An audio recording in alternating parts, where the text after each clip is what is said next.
Recently, I had a chance to visit a good friend of mine, Budiman, in his home village in the remote southeast corner of Nepal. Not only was this a chance to visit this region, but it was also an opportunity to be the first foreigner to ever visit his village. This video coming up is a little glimpse into how that trip went. Hope you enjoy! Here's me and Budiman before our flight towards the southeast corner of Nepal, where we crossed this very remote border crossing. Eventually, we made it to Eskulchon, Budi's village. This was his very nice little home. He gave me a very comfortable room for the next few nights. Good morning. And every morning, I had a fresh cup of chai waiting for me as soon as I opened my eyes. My first morning there, I did take a little tour of the house as I had arrived quite late at night. Popped up onto the front balcony, went inside for a little peek at the other bedroom. And then I went over to the kitchen in the back to say hello to Kalpana, Budi's wife, but I think I might have surprised her instead. Of course, there was Budiman waiting for me on the back porch because it was time for breakfast.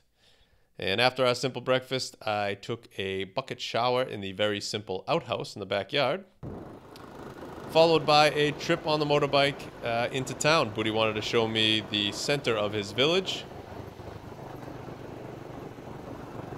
which was this. And it was quite quiet. That's about as busy as it ever gets, he says. We did travel about 5 miles to the closest big town to check out the very colorful fruit and vegetable market that was going on that day. It was a very cool place to walk around. And then we met up with this guy for some reason for chai.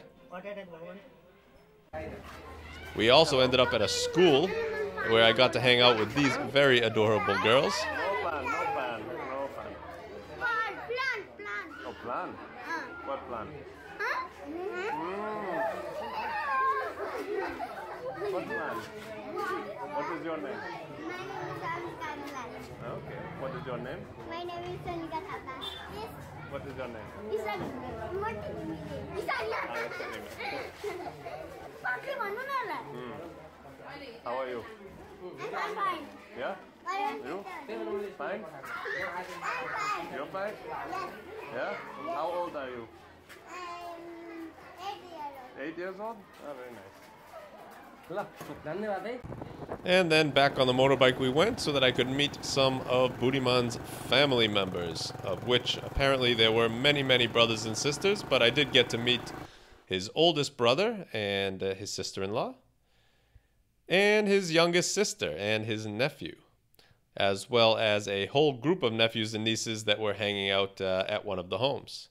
We passed some goats as well, and Budi's cow in the rice fields. There was a chicken on my hand, some chickens in the backyard, and even chickens in the living room. That's right. We had some great food cooked up by Kalpana. I even helped Priyanka with her English homework on a couple of nights. And as I slept, I could hear the chanting from the local temple in the distance, which was very cool. But eventually, I did have to say goodbye to Budiman and his wonderful family.